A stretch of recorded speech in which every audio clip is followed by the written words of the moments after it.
button. Bam. Got it. Do you So, oh. do you have any like cool little boops and beeps? Like, I push this button, there's a clap sound, clap track. Oh, sadly, we don't have the technology where.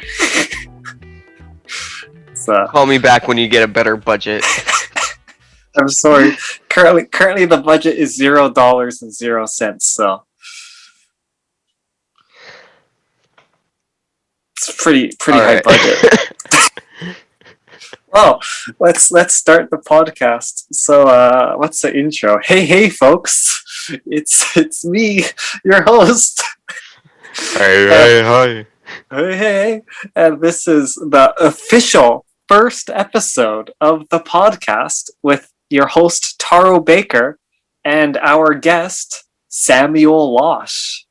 Ooh. So, do you want to just introduce yourself, Sam? Where are you? Who are you?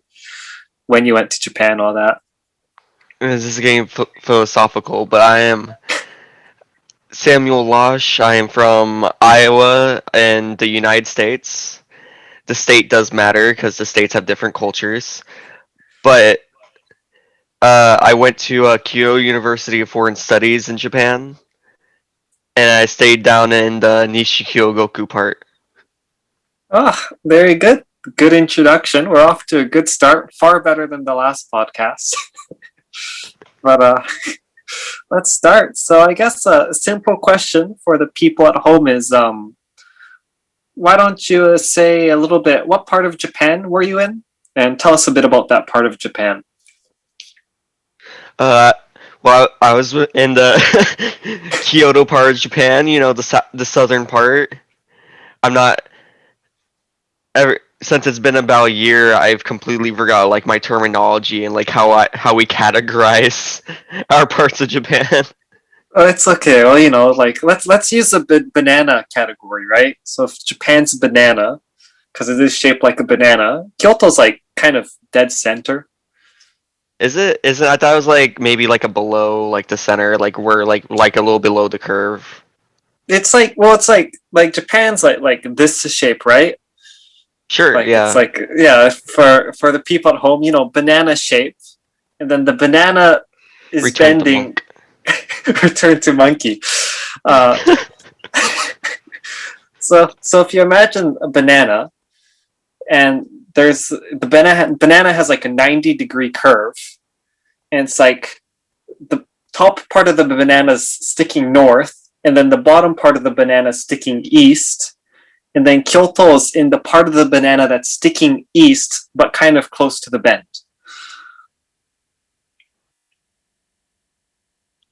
I'm hungry. Well, do you know what? Now that we talked about hunger, why don't you it's a perfect move on to food, right? Food. So I'm actually traveling to Chicago here in a second, and one of my favorite parts of Japan that I wasn't really too hyped up at first was just going to Kura Sushi. Yeah. So Because why don't? really cheap sushi. Okay. It would like good sushi for a very like cheap price. Up here in Chicago, there's gonna be like a Kura Sushi too, which I was very surprised. But their Oh. price per plate's like $2.75 versus like the $1 or hyaku yen in Mm. Japan. It's a little bit more expensive, but food wise, ramen, forcing Taro to eat wasabi. Good times. Feeding Taro because he's poor. Yeah. I mean, there's that time right before we left Japan where we were going to actually just go fish and start cooking up fish. Actually, before I get too far in the podcast, I should say that I used to live in the same apartment as Sam. So just so people A complex, understand at that. least. Yeah, complex. But yeah, what about like cooking in Japan? Like, what do you think of like cooking? Is it easy in Japan? Ingredients different? What would you say? Can you make your home meals in the Japan? My home meals aren't actually that wide variety. I make food to survive, so I don't honestly make too luxurious meals. Maybe for like once in a while. But like we cooked quite a bit down in Japan. Like I already cooked like curry up here in America, so just having curry mix already available down there was easy. Hmm. The carrots are huge. The carrots are like the size of my forearm down there, and the carrots up here are like a quarter of the size of my forearm. And I have a small forearm, so um, no, I made like curry, spaghetti. Those are pretty much the two ones that made me last the longest. Joe made some breakfast tacos. We made very spicy burgers that one time with Oh, spicy mayo and tried to sing karaoke. that was we should talk about that later. That was a dark day. That It was was a a good dark day. day. It was a good day. What else have we made before? Oh no, we made like quite a few things that I can't remember. Well, it's uh, like would you say like the ingredients are pretty similar to the US? You can kind of cook whatever. yeah, we pretty much got the same things. Like some things might be differently priced than here, but that's because like the differences in like area. Hmm. I think the hardest thing was in my apartment. I only had one stovetop, so if I wanted to cook curry and rice, I'd have to like cook one of the two first, either rice first or curry first, and then let one sit out while I cook the other. Oh yeah. Also, like in Japan, there's not really ovens either. Yeah, but I bought myself a microwave oven, so Oh yeah, yeah, that was one of the first things I bought because I didn't want to survive off a microwave. fair enough. Well, now that we talked about food, I guess we know the first part of survival. Now we should talk about the second part, which is school life. So why don't you talk about what are Japanese universities like? As I've only been to one, seems pretty easygoing. Like everyone's extremely like I know our school KUFS is like a foreign school for like foreign kids. So like they're obviously very polite, very easygoing with us, especially for those of us who are at beginner level like me, Joe, Hmm. you. Fair enough. But no, it was really fun. I failed kanji class, but but other than kanji class, I got really good grades and everything else. So we're good. Oh, We're there good you go. there. School life though was actually really fun. I made a lot of friends with the global studies group, and those are the people who I hung out with the most. I also like merged a bunch of the other groups together. I can't remember all the groups because there's so many. And I like to think that due to that merging, there's a bit of drama, as we talked about. But no, everything's fine. Everything's fine. Yeah, everything's fine. No, everyone was like extremely accepting right away. Maybe because for, foreigners are cool to people down there. Hmm. Foreigners are definitely cool to people up here, or at least to me. I love foreigners, but uh,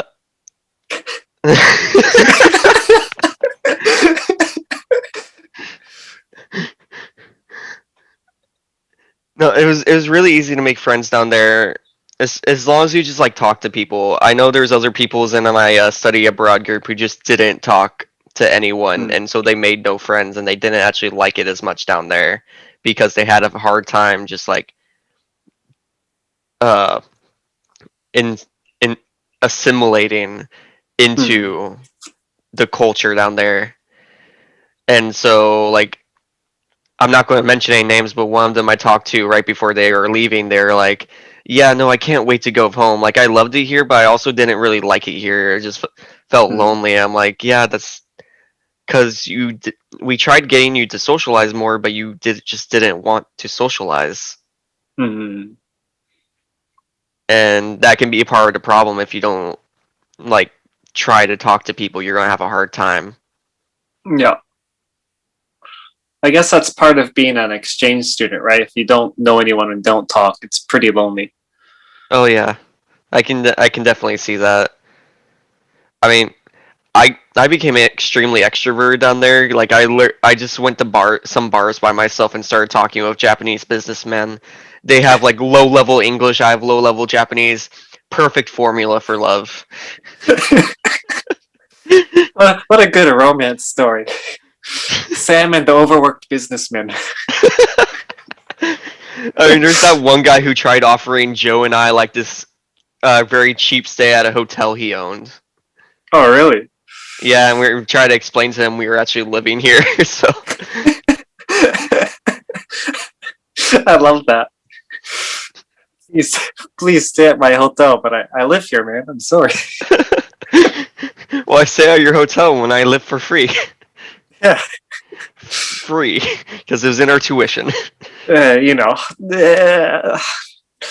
Speaking Well, I of, oh, sorry, I was going to say, speaking of free, there was a time when I literally got called into the office and it was like, you wasted so much electricity. oh I remember. That's You used so much electricity that's more than my family of four. I'm like, sorry. I guess that should be advice for exchange students. Don't somehow use up like all the electricity of everyone. That They will should make you pay the bill, but I somehow didn't. yeah. I'm not sure how you even use that much electricity, but Well, Joe told me to like keep it was cheaper to keep like the AC or something on all the time so it wasn't have to start and try to cool off the room. So I was like, I'm gonna believe Joe, and I kept it on all the time. And then Joe tried to make it seem it was like my computer taking up all the electricity. I was I like tricked. magic. Yeah. So I guess all the folks at home just don't plug in your computer, okay? That's or don't leave your air conditioning on. That's a real thing, or whatever you choose to believe. I'm avoiding trying to make an inappropriate joke. Oh, I was this close. thanks. We got to keep that PG-13 rating, you know, It's got to be rated for everyone, 10 and up. 10 and up, but not 10 and below. We don't have the kids. We don't Oh, have that. speaking of kids, I wasn't fully aware that kids wore really nice uniforms in Japan. So when I was first there, I saw like this tiny kid wearing this whole-on blazer business suit, and I was like, "Look at this little gentleman. He probably owns a company or something. He's probably like a prodigy. He dresses nicer than most people in America." Yeah, I guess that's a pretty big thing. The school uniforms in Japan, right? But at least Well, yeah, we don't have. Oh, I was going to say yeah, definitely, but thankfully we didn't have to wear them in college. yeah. That was exactly what I was gonna say too. What should we talk about next? Maybe we should go advice for exchange students, and we can go talk about like Kobe and nightlife and whatever. Okay, so advice for exchange students is I would just like budget yourself immediately because I had $3,000 starting out. I immediately spent that all. I have no idea what I spent it on. I think it might have been pizza, Domino's, very tempting.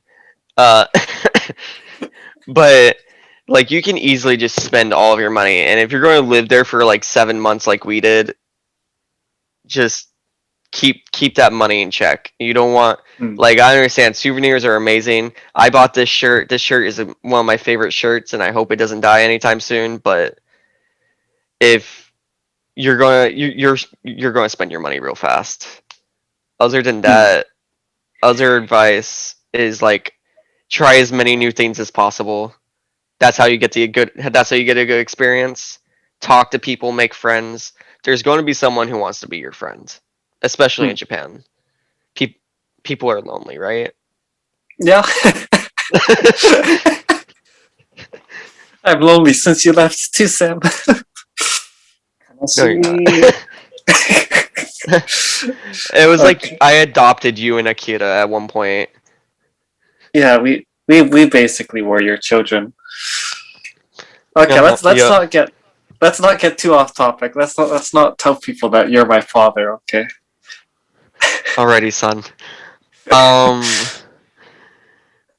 Well, try as many new things as possible, and that just goes for like food, Hmm. uh, just like places to go. Because like one of the first things that the three of us did, like Joe, Christian, and I, was just climb. What was that mountain called? I can't remember what the mountain called. Was just climb a certain mountain in Kyoto at night. I think it was Mount Hiei. Yeah, Mount Hiei, and that was an experience. We could have probably died. There we Well, like it goes past a river, and it's like boar danger, boars and bears, and I'm like, okay. Hopefully, we don't get mauled to death. why don't you give us more details about the mountain adventure? Details about that. Well, first off, we were trying to find like go off of online guides onto how to find the trail because we didn't go up to like the main path. I assumed there was a main path at some point. There's a trail by this hospital, and we walked around town for about like a good couple hours just trying to find that trail. And honestly, we were getting frustrated with each other. And then when we finally found that trail, we were like, let's walk a quarter of way up the mountain to see how it's like, so we can like go back another time because we were actually kind of tired. We packed like a bunch of water and trail mix, probably not enough. We packed a bunch of that, and so that was helped us be prepared for that trip because once we were up that part of the mountain, we were like, maybe we're halfway done. We weren't halfway done. We were still only a quarter way up. So we're like, let's walk up to rest. And what's fun about Mount Hiei is it goes up plateaus, and then it goes like straight down and then straight up, which made the journey like more perilous.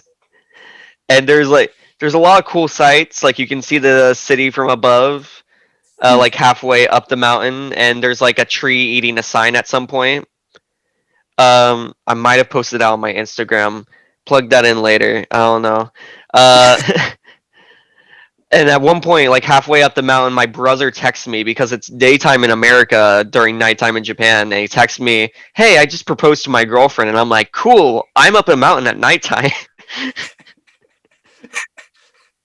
And when we finally got to the top, it was extremely cold, and we found ourselves having to like dance to keep warm because we had to wait like 3 hours before the trolley to go down the mountain started.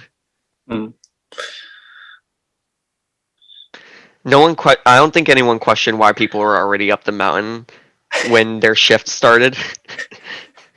Oh, just some foreigners. Don't think about it. Yeah, that does Uh, leave a lot of questions. do Americans spawn on top of mountains? This is where they came from. um, I think that's all the details of that trip. Oh, wasn't there like an animal you ran into? I feel like, If or am I there what remembering wrong? I Because don't I thought I was told like you guys threw a flashlight at something, or maybe my memory's just bad. you might have to ask Joe or Christian that because I don't remember anything about that. I know I lost the flashlight, but I don't remember. Oh, just so you know, you froze. I don't remember. Oh, you're back. Oh, cool. But yeah, I don't remember anything about throwing a flashlight at something. Okay, well, I'm gonna interview Christian at some point. He might be my last interview, so uh, we Yeah, can. is he busy? I don't know, but I got 10 weeks to interview him. Oh, okay. You have like your whole list of people you're going to interview lined up. Yeah, yeah. So I interview you, then I'm interviewing Nick, who's a Swiss exchange student.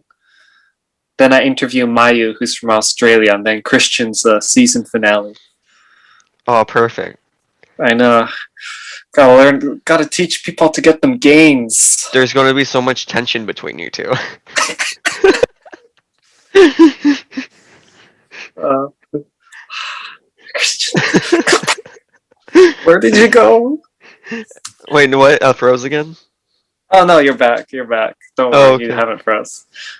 But Christian, Um, he was supposed to come, but anyways, we should get back on topic. yeah, yeah. I think we should like go on to like nightlife now. Yeah, yeah. Let's talk about nightlife. I actually kind of wanted to segue advice before we went on to the mountain topic. I wanted to segue advice into nightlife because there was a point in nightlife where we ran into other foreigners. I was with two of my friends, and we were at the bar, and two foreigners approached us at the bar because I was with two girls, and those were two guys. And so basically, what they wanted to do was get rid of me because I was the one guy in the girl group, so they could Mhm. like just isolate the girls. And honestly, it was only one of those guys that wanted to do it. The other guy didn't even know the rude one. He was Mhm. just kind of being dragged along for the ride. His name was also Christian, the polite good dude. Amazing person. The other dude, I don't remember his name, but he was horrible. He was a horrible person. He kept trying to force himself onto one of my friends, but he was also buying us drinks. So we kind of just we probably let too much happen at some point. And I just be careful because people are dangerous. Foreigners can be a bit dangerous. Mm. That dude was extremely pushy, but he's also really cocky. Like he was like, "I'm loaded. I know how to fight," and shit and stuff like that. And because one point we all like try to stuff together inside a taxi, like all five of us into one taxi, and he told the taxi drivers like, "Take us to this place. I'm loaded. I got to pay." And on our way to, I think we were going to Zaza's at that point. But on the way to like Zaza's, the taxi driver is like, "No, we're going to go this way because this way has a lot of traffic." That place, it was empty. We know he was taking a longer way to make the dude pay for more, but we weren't going to tell the dude that because, again, he was being like really mean. I'm trying not to use cuss words with this, but he was like he's a real dick Yeah. about it. So we let that happen. So you just pay more for a taxi ride. Good for the taxi driver. But yeah, just like stay safe out there. Other than that, the nightlife is really good. I don't want to make it seem dark, but I just want to start off of that. Yeah. The nightlife is really fun. If you go to like what is it, Como River? Hmm. I've heard by that river where like Zaza's and everything is. That's like where like a lot of foreigners go. And it's like a really nice place to go foreigners if you're Japanese and want to see foreigners. But it's also a really nice place to meet Japanese people if you're foreign and want to meet Japanese. And just like so many things has happened. Joe and I met some dudes who kept like one dude kept trying to like brush stuff off of us. And he was kind of handsy. We were like thinking he was like very gay, and we just weren't into it. But he also bought us drinks. Like so many people just want to buy us drinks, and like you were with us in some of the nightlife areas. Like there was one time when you and Joe went out to the river, and there's people playing rock paper scissors stripping by the Oh yeah. river. Yeah. Strip rock paper scissors. That was pretty good. There was like 20 guys all stripping together. The best time ever. I think that was on New Year's, right? Yeah. Yeah. That was New Year's Day. And then there's the one time like Japan feels so safe. It feels so safe compared to America because Joe and I decided we were too lazy to walk back to Nishikyogoku since it was like an hour or two walk. Hmm. And so we just stayed up all night and we like ended up sleeping by the river. Like straight up just taking a nap by the river until the train started and then heading home and sleeping for the rest of the day. Like you wouldn't be able to really do that in America if it was in a public place like that without getting robbed. I feel Hmm. like. Yeah. Um, I don't know what else to say about nightlife. What do you were with us with a bunch of nightlife? What do you think? Oh, geez, sorry, I'm such a boring person when it comes to nightlife. Because I don't drink alcohol, so I just sit there. And I'm like, why am I here? But no, it's good. People are happy. Oh It's a yeah. good place to practice Japanese. It it's a good place to get into some other activities. I won't. We're keeping this PG-13, so I'm just going to give it a wink, wink, nudge, nudge. Wink, wink, nudge, nudge. I There have you some go. stories that are just not appropriate right now for this public podcast. Okay, fair enough. Well, I think that about covers nightlife before we get any farther into it. Before we get ourselves arrested. So Oh, no, speaking of arrested, I was with my Filipino gang. Shout out to CG and Kato. uh, and at one point, like officers approached us, and for whatever reason, because we came out of the alcohol shop, and like not all of us were 20. hmm. I So like we came out of the alcohol shop, and so we looked pretty young. So the officers approached us, and they're like, "We need to see your IDs." And we didn't even buy alcohol. We didn't buy alcohol. We actually bought beef jerky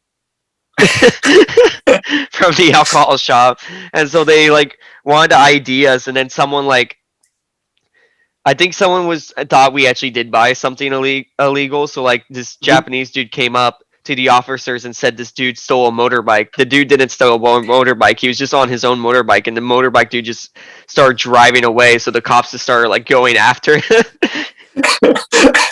And it's like I think the dude was just trying to buy us time to escape, but we didn't run. I would have ran, but no one else was thinking about it, so I was like, okay. Okay. I thought that was just a fun little extra thing that happened. Yeah, got the Japanese people got your back. For whatever reason. You know, can't. I don't know. I don't know. They just love you. I would have loved to just try to run away. Like they weren't gonna. I don't think the Japanese police were gonna ever do anything. No, I mean you barely see police in Japan, so it's a miracle you ran into one like that. Oh yeah, I honestly thought I wouldn't like get what pulled over like that in Japan like I do in America. But honestly, I'm less intimidated by Japanese police than I am by American police. Like in America, I might like you might get shot, you might not. In Japan, I don't know. They don't usually have guns, do they? I don't think so. I don't even think they carry guns, but I might be wrong. But Like last time I remember, it might have been a stereotype, but I remember Japanese police don't carry guns. yeah, I mean, well, there's not like enough gun crime in Japan, so they don't really need guns in the first place, to be honest. Yeah, it's mostly a yakuza thing. Yeah, yeah, yeah. But Speaking of that, you remember getting oh, initiated into the yakuza? Just kidding, that never happened, or did it? oh, when you said that, I thought really hard about that. I was like, wait, what's Sam talking about? Like, did you this know, kind of thing happen during my sleep, or everything happens during your sleep. oh no, just wake up on the Kamogawa River after a night out? Wake up without a finger, or like you have a new tattoo. Like, huh, where'd this come from?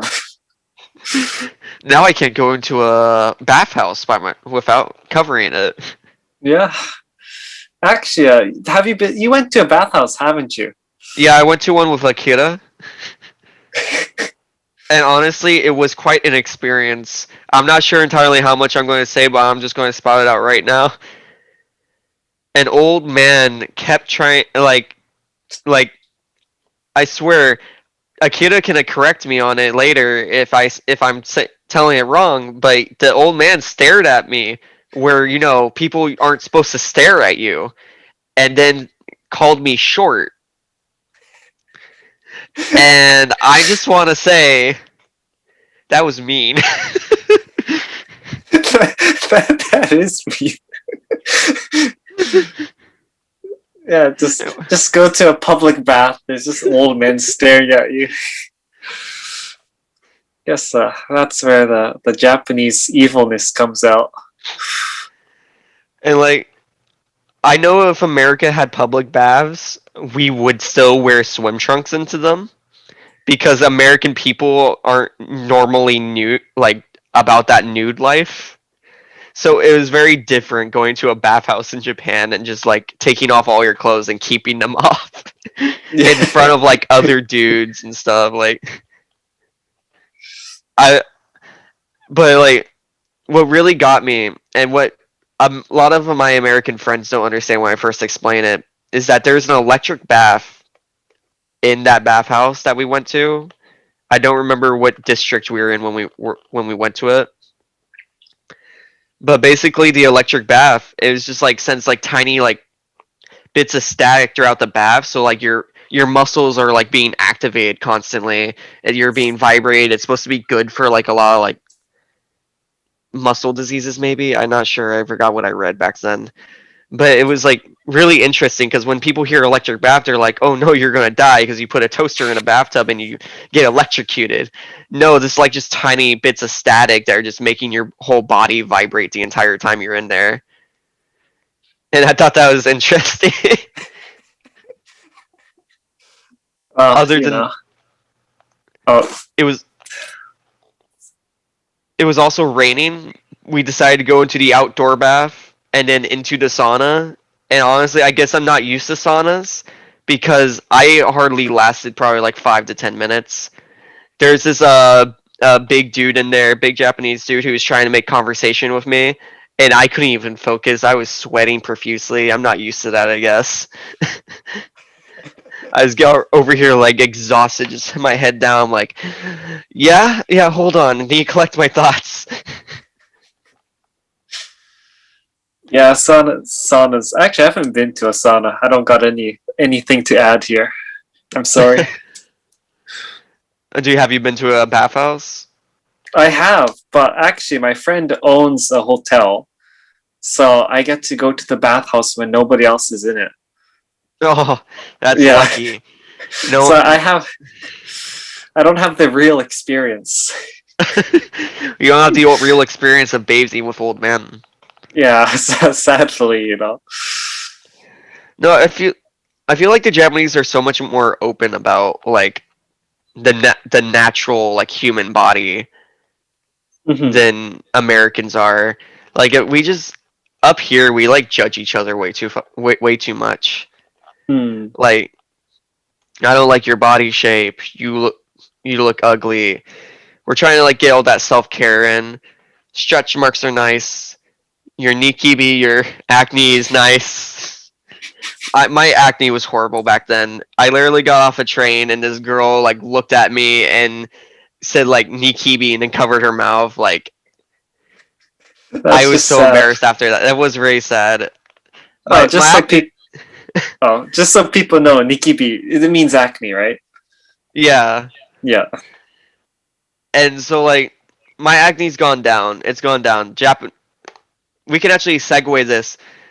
Japanese medicine helped me a lot. The healthcare system is really nice down there. Mm. Now, I don't remember if it came with our tuition or not, or if it's just cause if it's like free healthcare. But like we had like this clinic we were able to just go to for free with our health insurance that we had down there as foreigners. But that clinic can't describe anything dermatology related for my skin. Mm. And I had like, you saw my face. I had like the worst breakout of acne. Yeah, yeah. It wasn't that good. So. It was insane. So I went to like multiple places because I was getting like this runaround. So I went to this one hospital clinic, then I went to another one, then I finally got reference. Oh, sorry, my throat's a bit scratchy. I got this reference letter for like Kyoto Hospital, and so after going to Kyoto Hospital, admitted myself in. It cost me around $60, and then I can go as much as I want, and that was amazing. Like, pay $60 just to go to a hospital, and then I don't get charged. Like, I went up here to a clinic in America, got charged $300 because this is my first time going to that clinic, just to ask questions about allergies, Damn. and that's insane. But I go into Japan, pay $60 for just a one-time thing. I probably went back to the doctor at least twice, and I paid probably like $13 for my medication. Hmm. So total like $73, and it brought my acne down almost immediately.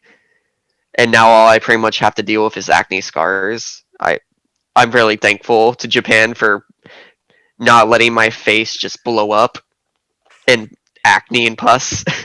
Yeah, that's fair.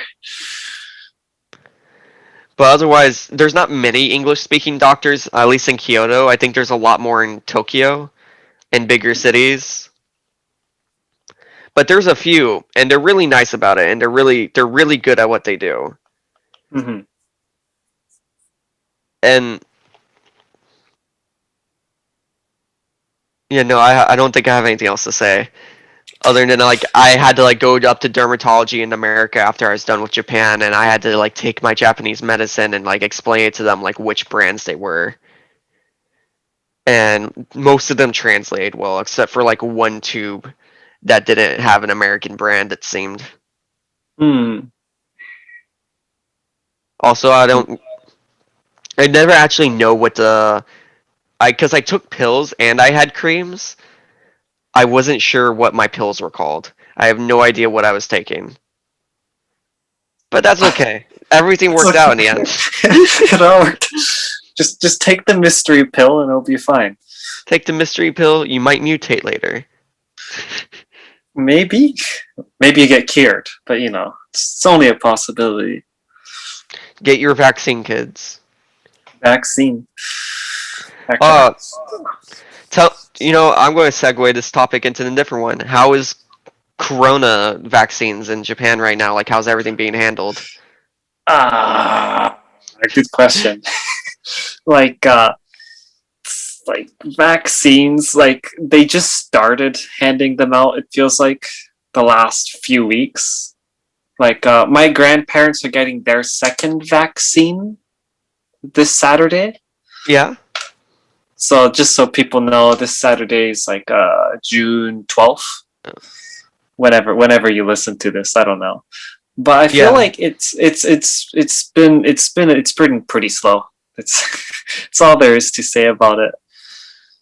Especially with Oh, I was just gonna say, especially with the Olympics coming up, though, I think the Japanese government's really pushing for vaccines. But like an issue in Japan is, I forget when this was, but from what I read on the internet, for whatever you take the internet's knowledge for, apparently like Japanese people aren't a fan of vaccines. really? Like they take them, but they're like with like new vaccines, they're like it's like because apparently like the 70s, I think, I think 70s. I might be wrong, but like two babies died within 24 hours of each other from taking vaccines. Only two? Yeah, only two. That's fair.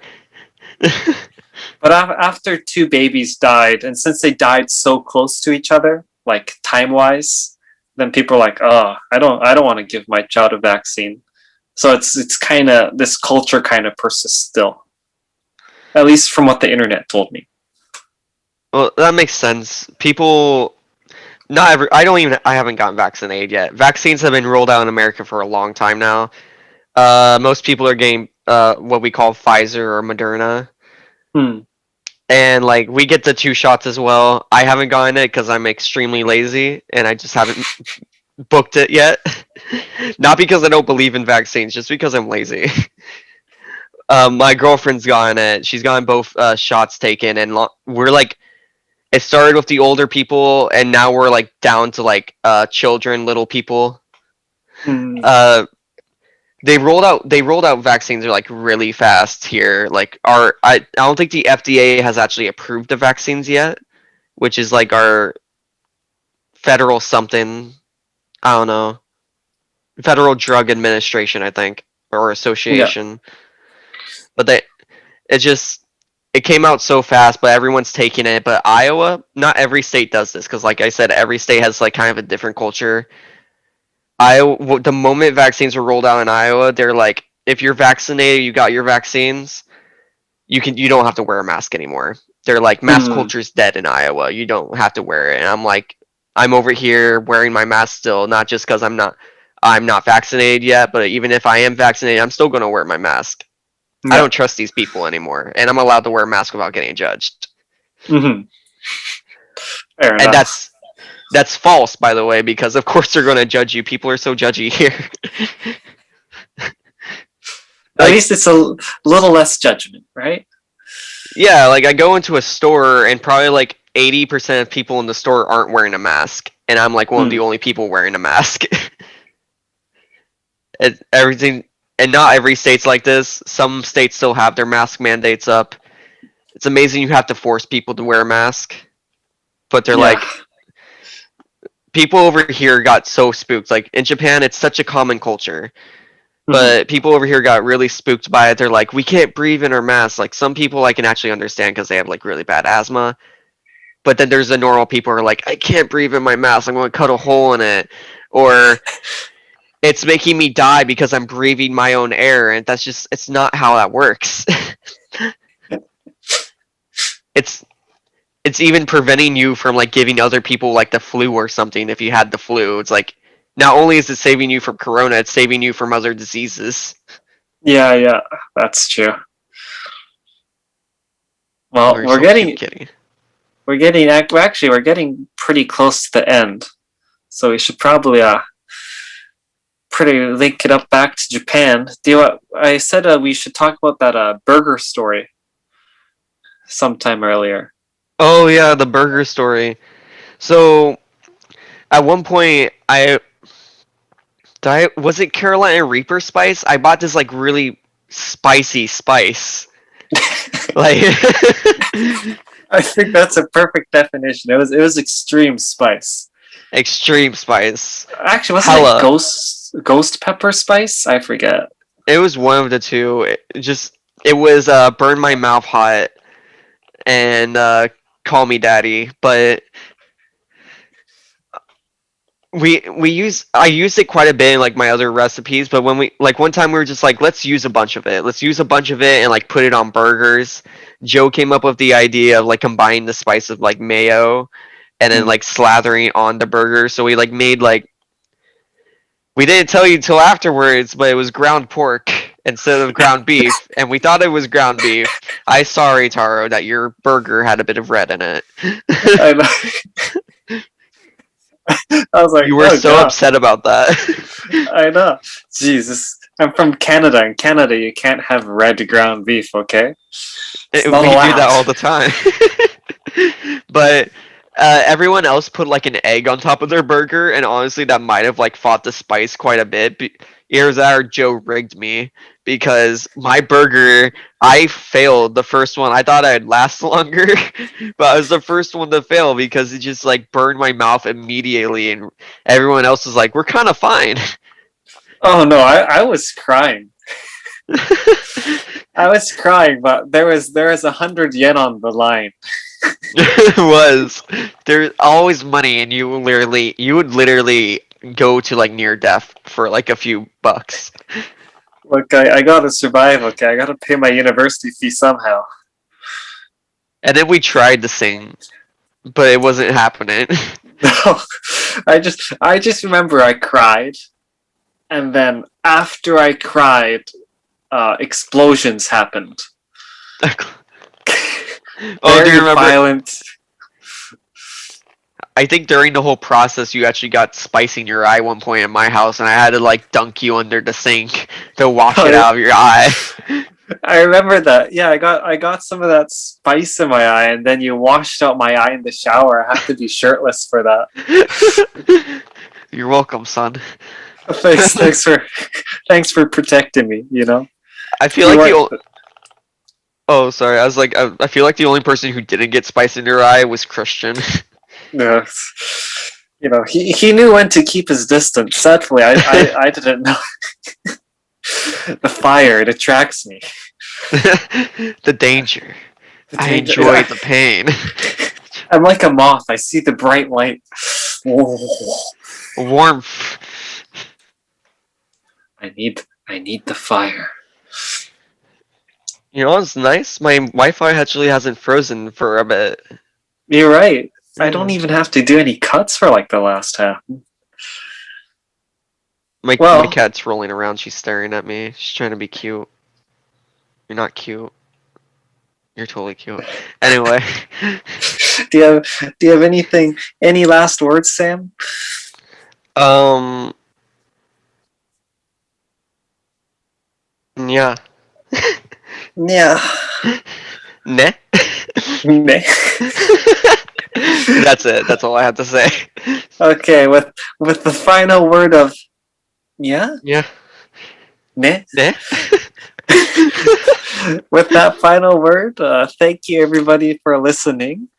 This is the end of the podcast, and we all hope to see you next time on the Exchange of Exchanges podcast. Ooh. ありがとうございます。